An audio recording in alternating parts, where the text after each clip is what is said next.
Hi! Hi, I'm very yellow. This white balance is terrible. Hold on. Okay, I think that's better.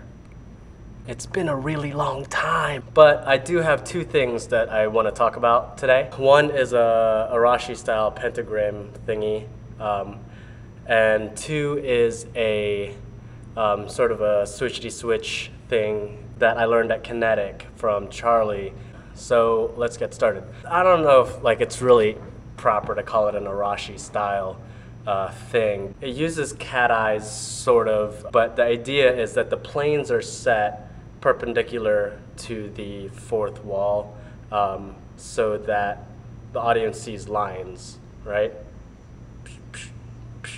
So you make this pentagram and your planes are rotating, in such a plane that it should make lines. I've been doing this for a little while, and I've tried it on fire, and I've tried it in glow, and it's just, I don't know if I just don't have it under control enough, but it just doesn't really, A, it doesn't look very clean. B, it's, from what other people have told me, it just looks like a plus. It just looks like a cross, horizontal and vertical. And I don't know how to fix that, really, because that's just how it reads to other people.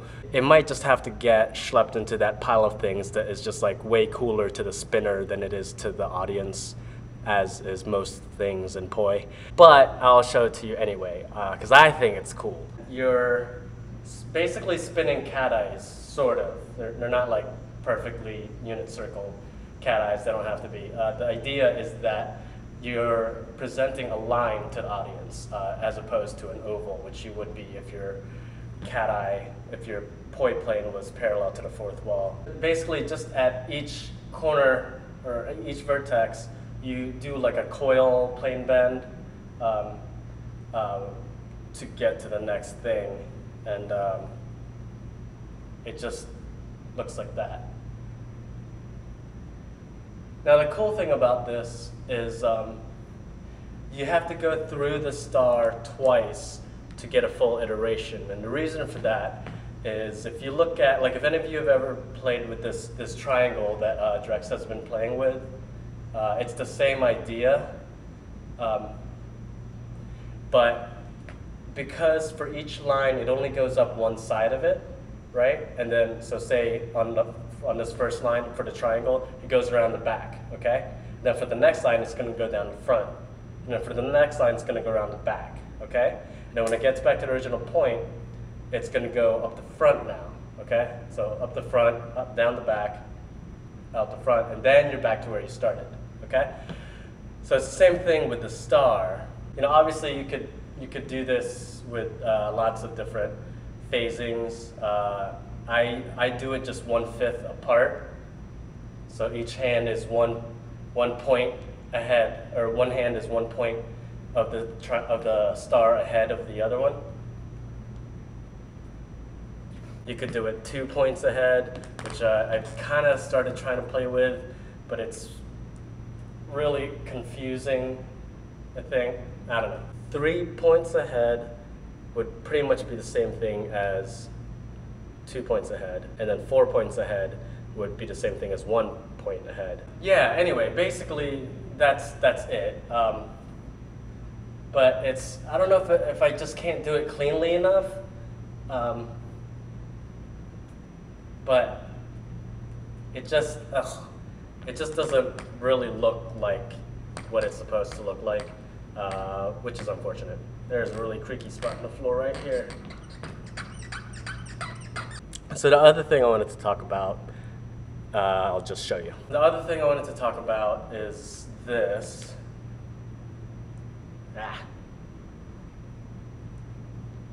And this is really cool because one, it's got this nice bouncy rhythm, and it feels like dancing. You're grooving. What's really cool about it is that it's made up of so many things. And it looks really simple, but it really is. It's made up of 2 different timings. It's split time, same direction, and same time opposites, which is great because then you can switch into it or out of it from either of those timings. Here, basically, where they're hand-to-head related, that is when they are split time, same direction. At the bottom where they drop out, it's same time opposites. Come on. And that's a good way to get into it.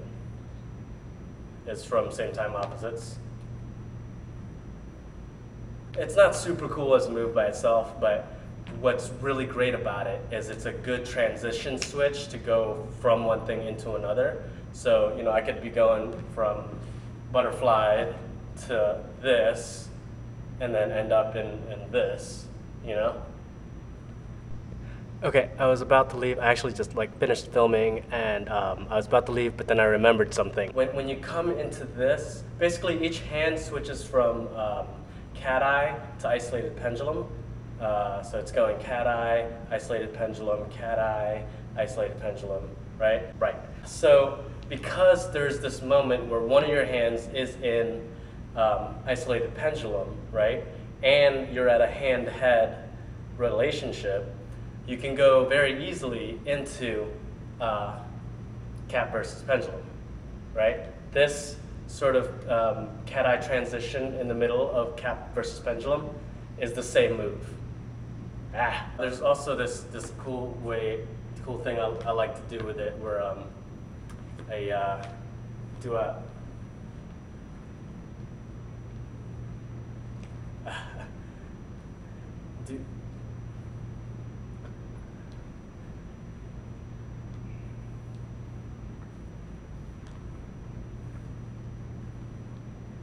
So that's like a point isolation variation on it. That I also really like. Yeah, that's about all I wanted to talk about today. Sorry I haven't been vlogging very much lately.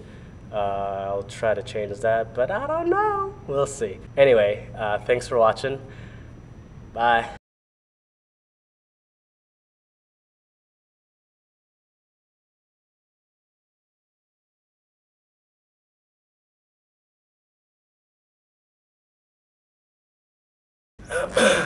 Oh, there's an unfortunate amount of sunlight right here. And not here. Okay. Let's do me not in the sun and the poi in the sun. How's that? Does that suck? Alright.